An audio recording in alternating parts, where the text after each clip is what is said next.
Something is killing the children. I think the title is the best question there is.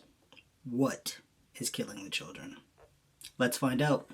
Alright everybody, welcome to Panels in Progress. This is going to be an episode of the first chapter. Previously I titled this series The First 10 Pages, but as I was reading more comics and more manga, I realized that depending on the genre, not every comic or manga can nail 10 pages, the inciting incident, and we're off to the races. So I decided, to be fair, why don't we extend it to the first chapter? Because if you're not able to hook your reader on the first chapter, you're probably not going to keep their attention on the second chapter.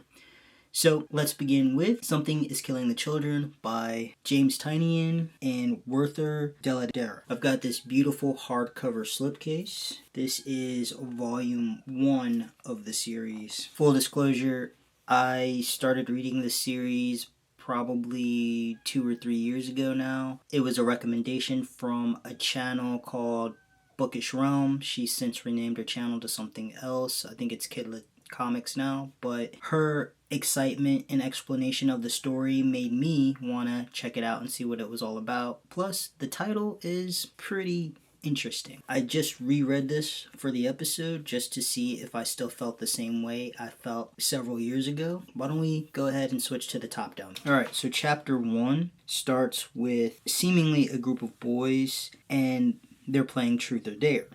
And of course, whenever a group of kids are playing Truth or Dare and the one kid picks Truth, they usually hate when a kid picks Truth. Before I go any further, I will say that this comic has a lot of cursing in it. Definitely has some grotesque things. I don't feel like it's overly done or not necessary, but I just wanted to throw that warning out there just in case that this comic definitely is not for the kids. Something's killing the kids, so let's keep that in mind.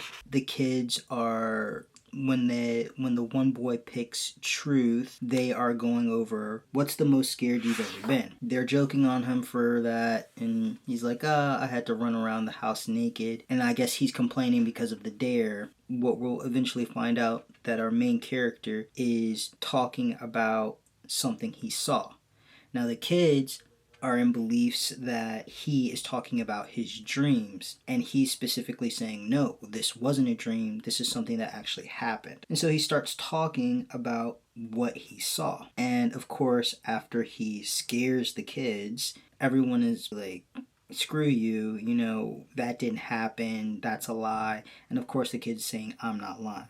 And then the game continues on.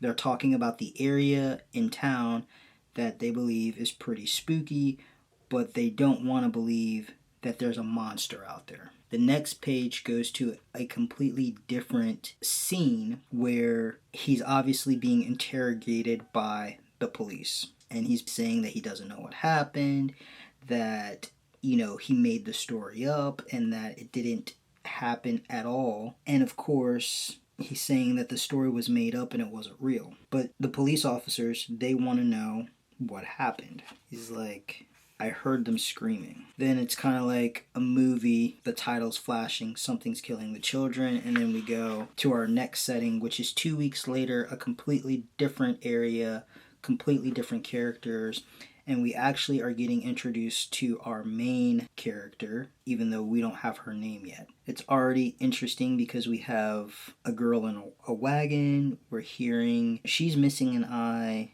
and we're hearing the crunch of someone walking. We see our main character covered in blood with 2 big-ass machetes. There's not a lot of dialogue, but you can see the tiredness of this character as they're glugging water. Now this is a 2-page spread where it's basically a bunch of dialogue that sets up the scene, but what's interesting on these pages is that you get to find out more about what type of person our main character is. Is it over? Yeah.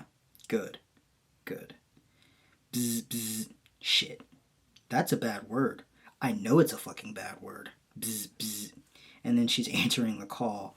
So just in this short little dialogue, you can see what type of character our main character is going to be. Then we go to another setting, a school. You see the memorial pictures of the boys who were killed. And then right here at the bottom, so you killed them, right? Dan.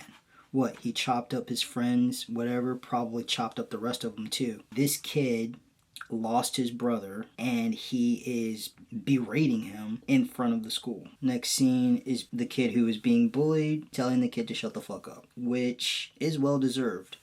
Then we cut to another scene with the kid, James is his name, talking to the principal. And the principal is even saying, hey, you should have punched that kid in the face. But this is where we actually start to get more of what's going on in the background. That 9 kids dead in 2 weeks, more missing every day, and nobody knows a thing.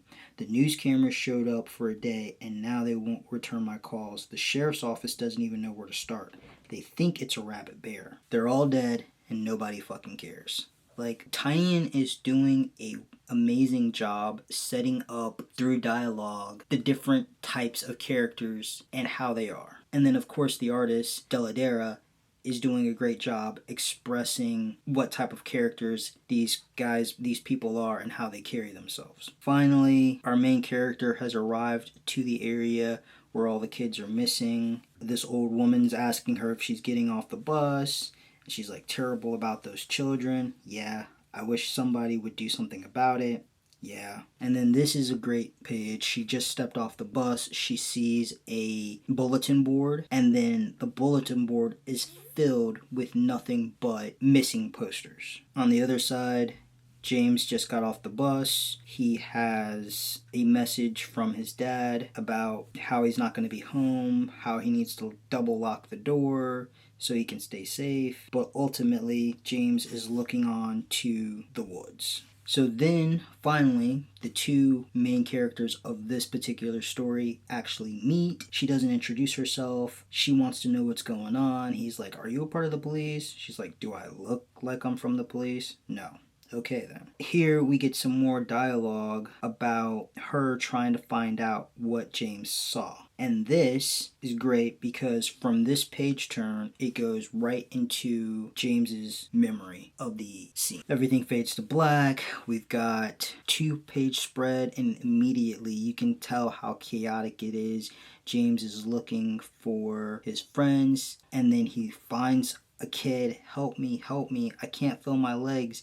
And then you see that the kid is missing his legs. James starts freaking out. The kid's dying. Somebody help.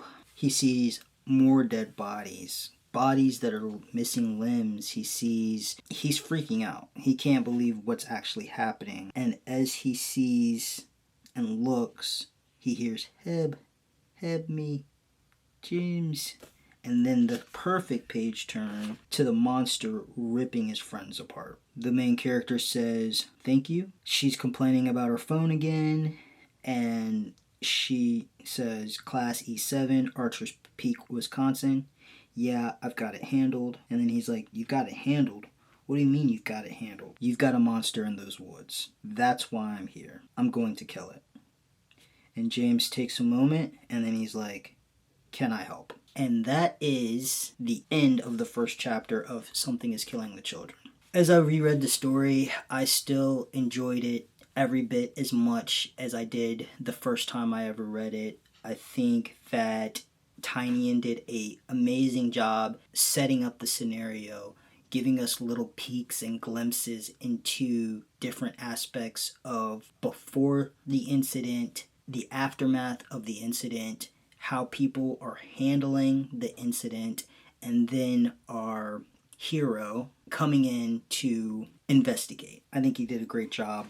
I think the part that hooked me the most was probably his recognition of the dream, of what was happening. Even though he didn't really describe the monster that well, the fact that he remembers exactly what he saw, even though he was telling the adults that he didn't see anything, he could only hear the screaming. I think that works well because usually kids, when something happens, sometimes adults don't necessarily believe what kids are saying. And considering he's the only kid that survived, that's why the adults and people around the town are suspecting that he had something to do with these gruesome murders. But the fact that our main character has been introduced without ever having to say her name or hear her name, and we already know, like, okay, she's skilled at killing monsters because she's done it before. Obviously, we know her job is to hunt these monsters down, but that's it. So many other questions are left created, but not answered. So I think this is a great job. I definitely was hooked, definitely read the first volume very quickly, and have continued the series since then.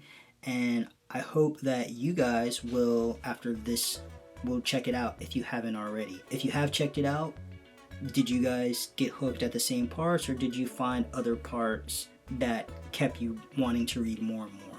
Let me know in the comment section below. Also, if you're interested in these types of videos, please don't forget to subscribe and come back for more, because my next video is going to be about Bunnicula, a vampire bunny. I know it sounds crazy, but just hear me out. I'll see you next time.